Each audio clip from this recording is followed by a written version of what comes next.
സംസ്ഥാനത്ത് റേഷൻ കടകൾ അടച്ചിട്ട് വ്യാപാരികളുടെ രാപ്പകൽ സമരം. വേതന പരിഷ്കരണം ഉൾപ്പെടെ ആവശ്യപ്പെട്ട് തിരുവനന്തപുരം പാളയം രക്തസാക്ഷി മണ്ഡപത്തിന് മുന്നിലാണ് നാളെ വൈകുന്നേരം വരെയുള്ള സമരം.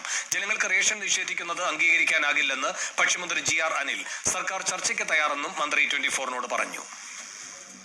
ജനങ്ങൾക്ക് അരി നിഷേധിക്കുന്ന ഒരു നിലപാട് ആരും സ്വീകരിക്കാൻ പാടില്ലാത്തതാണ്.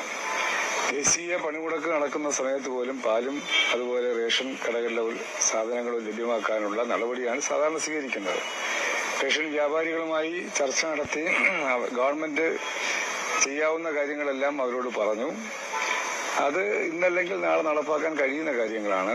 പണിമുടക്ക് കൊണ്ട് അതിന് പ്രത്യേകിച്ച് എന്തെങ്കിലും ഒരു നേട്ടം അവർക്ക് ലഭ്യമാകുമെന്ന് എനിക്ക് തോന്നുന്നില്ല. പണിമുടക്കിൽ നിന്ന് പിന്മാറുമെന്നാണ് ഞാൻ പ്രതീക്ഷിച്ചത്. അതിന് അവരുമായി ചർച്ച നടത്തി ഉണ്ടാക്കിയ ധാരണകളാണ് പൊതു ചർച്ചകളിൽ പരസ്യമായി തന്നെ ധനമന്ത്രി ഞാൻ സൂചിപ്പിച്ചത്. അപ്പൊ അത് തൃപ്തരല്ലെങ്കിൽ ഇനി വീണ്ടും ചർച്ച ചെയ്ത് പരിഹരിക്കാം. ഇതാണ് എനിക്ക് അതിനെക്കുറിച്ച് പറയാനുള്ളത്. സലിം മാലിക് തിരുവനന്തപുരത്ത് നിന്ന് കൂടുതൽ വിവരങ്ങളുമായി ചേരുന്നു. സലിം മാലിക്, എന്താണ് ഈ റേഷൻ വ്യാപാരികളുടെ ആവശ്യങ്ങൾ? മന്ത്രിയുടെ പ്രതികരണത്തെ അവരെങ്ങനെ കാണുന്നു?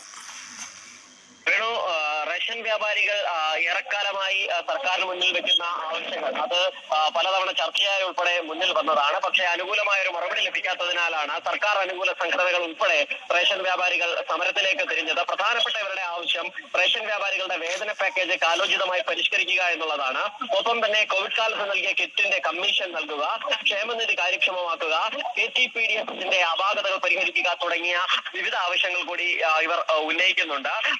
അതിന്റെ ഭാഗമായി കഴിഞ്ഞ ദിവസങ്ങളിൽ ഇത്തരം ആവശ്യങ്ങൾ മുന്നോട്ട് വെച്ചുകൊണ്ട് ധനമന്ത്രിയെയും ഭക്ഷ്യവകുപ്പ് മന്ത്രിയുമായും ഇവർ ചർച്ച നടത്തിയിരുന്നു. ആ ചർച്ചയ്ക്ക് ശേഷവും അതിലൊരു ധാരണയാവാത്തതിനെ തുടർന്നാണ് സമരത്തിലേക്ക് തന്നെ കടന്നത്. പ്രത്യേകിച്ചും TP രാമകൃഷ്ണൻ MLA പോലുള്ള CITUവിന്റെ നേതാക്കന്മാർ തന്നെ, ഇടതുമുന്നണിയിലെ തന്നെ ഏറ്റവും പ്രധാനപ്പെട്ട നേതാവ് തന്നെയാണ് ഈ സമരം ഉദ്ഘാടനം ചെയ്യുന്നത് എന്നത് തന്നെ സർക്കാരിനെയും പ്രത്യേകിച്ചും ഭക്ഷ്യവകുപ്പിനെയും കൂടുതൽ പ്രതിരോധത്തിലാക്കുന്നുണ്ട്. പക്ഷേ ആ പ്രതിരോധത്തിലാകുമ്പോഴും ഭക്ഷ്യവകുപ്പ് മന്ത്രിയുടെ ഈ നിലപാട് ഇപ്പോഴും ഭക്ഷ്യവകുപ്പ് മന്ത്രി നമ്മളോട് സംസാരിച്ചപ്പോൾ പറഞ്ഞിരിക്കുന്നത് ജനങ്ങൾക്ക് അരി നിഷേധിക്കുന്ന നിലപാട് അത് ആര് സ്വീകരിച്ചാലും അത് ആ നിലയിൽ അംഗീകരിക്കാൻ കഴിയാത്തതാണ്. ദേശീയ പണിമുടക്ക് നടക്കുന്ന പശ്ചാത്തലത്തിൽ പോലും ഇത്തരത്തിൽ റേഷൻ സ്ഥാപനങ്ങളെ ഒഴിവാക്കലാണ് പതിവ്. പക്ഷേ ഇതിവിടെ അത് ഉണ്ടായില്ല. ചർച്ച നടത്തി ഗവൺമെന്റ് ചെയ്യാൻ കഴിയുന്നതെല്ലാം റേഷൻ വ്യാപാരികളോട് ചെയ്യും എന്ന് അറിയിപ്പ് നൽകിയിരുന്നു.